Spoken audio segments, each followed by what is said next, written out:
dari kelompok Askardia. Saya Siranto Rahmat nomor urut 1. Saya Nijar Bahrul Ulum nomor urut 2. Saya Abdul Hanif Farudin nomor urut 3.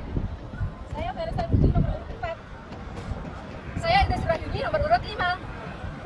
Saya Naila Fauzia nomor urut 6. Saya Amel Hirmalia Putri nomor urut 7. Saya Sofana Malena Janati nomor urut 8. Saya Imatul Ulian dari nomor urut 9. Saya Tita Amelia Hardianti dari urut 10.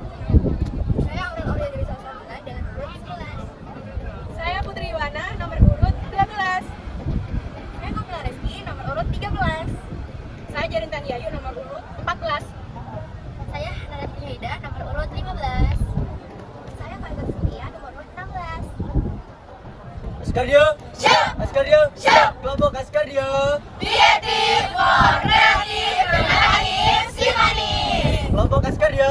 Ready for Mitosis. Dorothy Aura lahir di Baltimore, Maryland. Beliau menyelesaikan pendidikan diploma keperawatan dari Sekolah Keperawatan di Rumah Sakit Providence, Washington DC. Dan juga sarjana muda keperawatan dari Universitas Katolik pada tahun 1939. Serta beliau mendapatkan gelar master dari Universitas Katolik. Beliau juga menjadi Direktur Sekolah Keperawatan dan Layanan Keperawatan di Rumah Sakit Providence hingga tahun 1949. Dorothy Orem berpindah dari sana ke Indiana, di mana beliau bertugas sebagai Dewan Kesehatan sampai pada tahun 1957. Beliau juga menjadi salah satu anggota di Fakultas Universitas Katolik di Amerika pada tahun 1959. Selanjutnya, beliau menjabat sebagai dekan.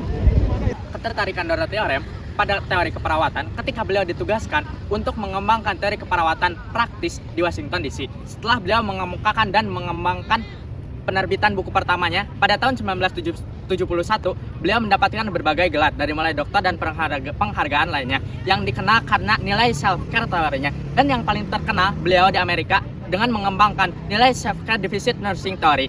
Teori Dorothy Orem. Dorothy Orem mengembangkan teori self-deficit yang meliputi 3 teori yang saling berkaitan.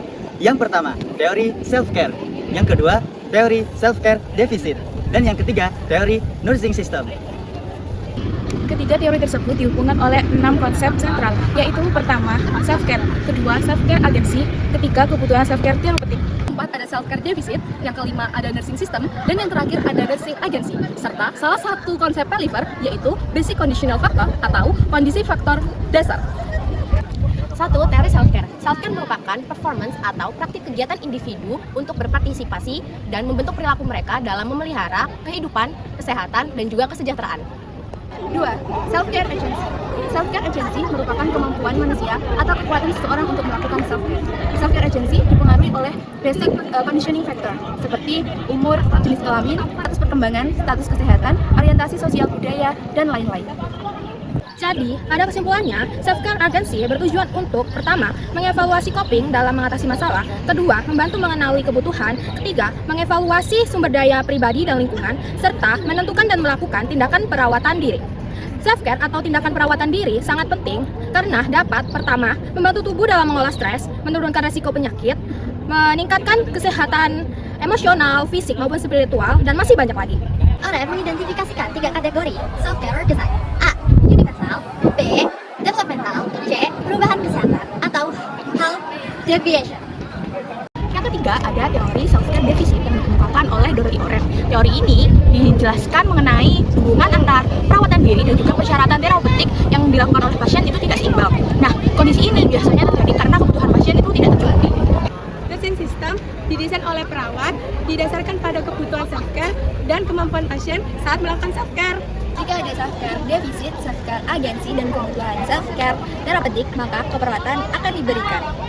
Nursing agency adalah suatu properti atau atribut lengkap yang diberikan kepada orang-orang yang dididik sebagai perawat untuk membantu menemukan self-care terapeutik mereka. Bisa dari pelatihan ataupun pengembangan self-care agency. Mengidentifikasi 3 klasifikasi untuk nursing system. Yang pertama adalah highly compensatory system, di mana sistem ini digunakan ketika seorang pasien tidak bisa merawat diri mereka sendiri, maka mereka membutuhkan perawat untuk menolong mereka. Yang kedua adalah partly compensatory system, di mana sistem ini digunakan ketika seorang pasien bisa merawat diri mereka, tapi membutuhkan perawat untuk membantu pada aspek tersebut. Yang terakhir adalah supportive dan edukatif system, di mana seorang perawat mengedukasi dan mensupport pasien.